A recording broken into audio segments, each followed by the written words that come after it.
Hay un evento que marcó la historia de la humanidad. De hecho, de ese evento depende tu vida y mi vida. Y me estoy refiriendo a la vida, muerte y resurrección de Jesucristo.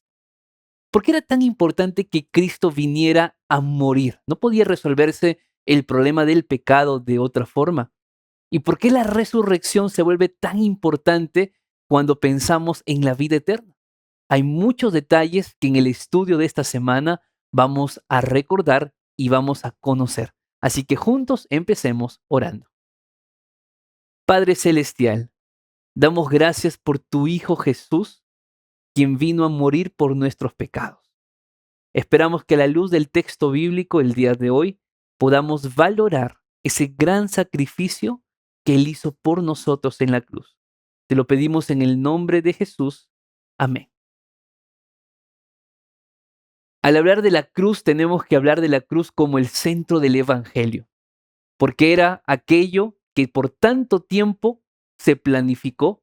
De hecho, la planificación de la salvación estaba incluso antes de la fundación del mundo, dice Pablo. Pero ya específicamente cuando Adán y Eva cometieron el error y el pecado entró a nuestro planeta, Dios ya había mostrado para ellos ese plan de salvación. ¿Y qué incluye el plan de salvación? Un cordero que vendría a morir por nuestros pecados.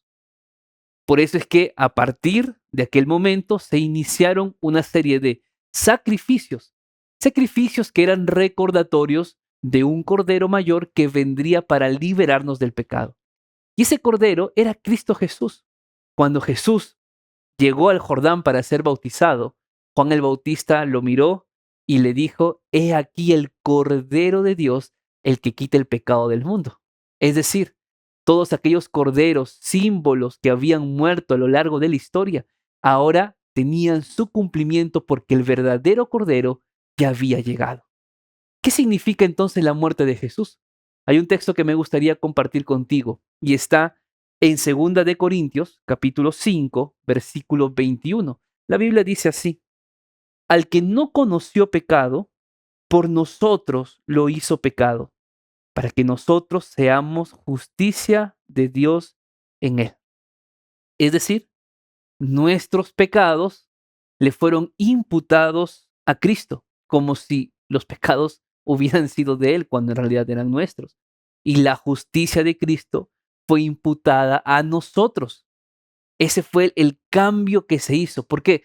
Porque la muerte era una muerte para nosotros, pero Cristo, que es el camino, que es la verdad y es la vida, decidió morir nuestra muerte para que Él pueda darnos su vida. Y esto es maravilloso.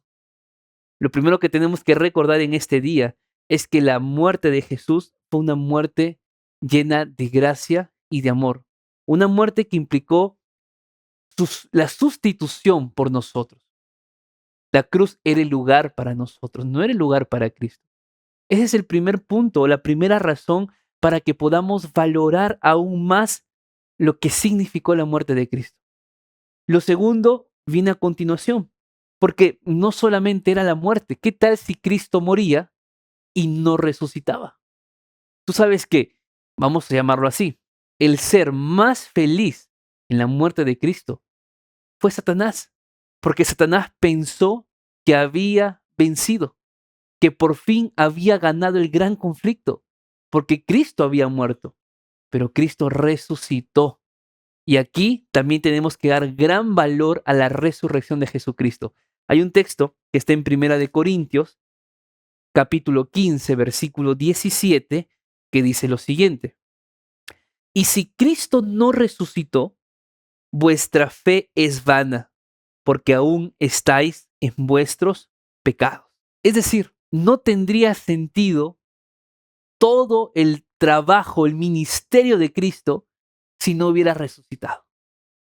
No tendría sentido, me refiero, para nosotros, porque si Cristo moría y no resucitaba, habría sido una victoria para Satanás. Pero Cristo resucitó. Y la resurrección de Cristo significa muchas cosas para nosotros.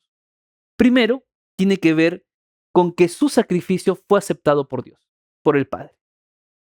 Segundo, es que su resurrección es la garantía de nuestra victoria frente al pecado.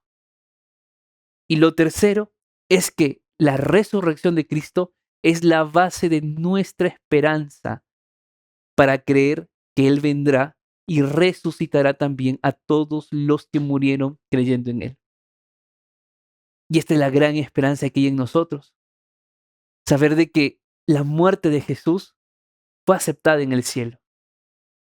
Saber de que la muerte de Jesús se convierte para nosotros en esa garantía de que frente al mal, frente a las dificultades de esta vida, nosotros podemos ser victoriosos. De que no tenemos por qué tener miedo al mal si nuestra vida está puesta en las manos de Jesús. Porque Jesús, que venció al enemigo, que lo derrotó y derrotó el reino de la muerte, nos da la certeza de que para Él nada en esta vida es imposible.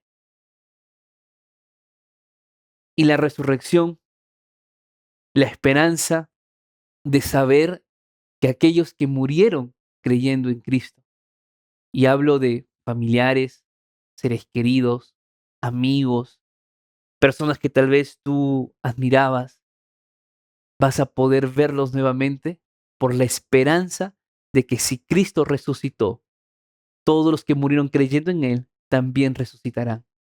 Pero aquí viene la pregunta, ¿qué tengo que hacer frente a esto?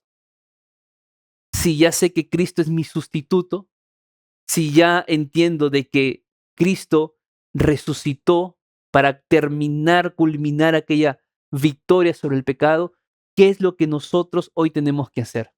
Por eso, la palabra de Dios nos dice en 2 de Corintios, capítulo 5, versículo 19, lo siguiente: Dios estaba en Cristo reconciliando consigo al mundo, no tomándoles en cuenta a los hombres sus pecados, y nos encargó a nosotros la palabra de la reconciliación.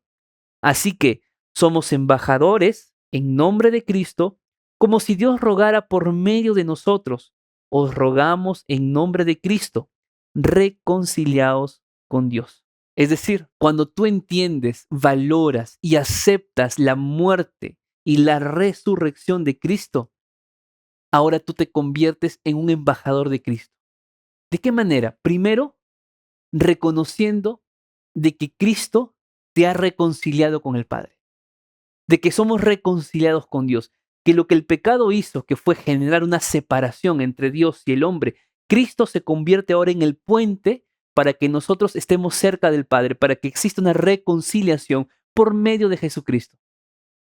Cuando tú entiendes que ahora hay un puente que te puede llevar hacia la vida eterna gracias a la muerte de Cristo, tú no puedes quedar callado frente a eso. Por eso el texto dice, nuestro deber es ahora convertirnos en embajadores.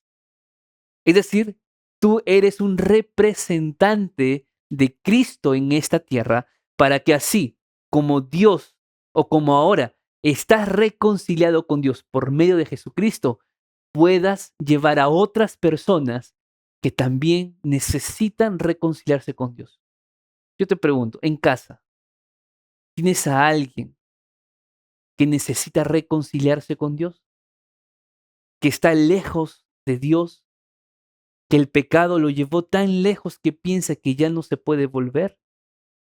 Pues tú que ya conoces la verdad, tú que aceptas la vida, la muerte y la resurrección de Cristo, ahora tú necesitas convertirte en ese reconciliador entre ese ser amado y Dios que lo está esperando con brazos abiertos. Recuerda, no solamente es dar gracias a Dios por su ministerio o el ministerio de su Hijo Jesús, no, es valorarlo y se valora obedeciéndole. Y hay que obedecerle, no solamente a través del cumplimiento de la ley, sino de la predicación del Evangelio. ¿Te gustaría convertirte en un embajador? Si es así, déjame orar por ti. Querido Dios, oramos para que en tu Hijo Jesús nosotros podamos vivir cada día reconciliados contigo y que podamos ser nutridos por ti, llenos por tu Santo Espíritu, para que nos convirtamos también en una luz para aquellos que hoy te necesitan porque viven en oscuridad. Ayúdanos, Padre, a ser buenos embajadores tuyos en esta tierra. En el nombre de Jesús. Amén.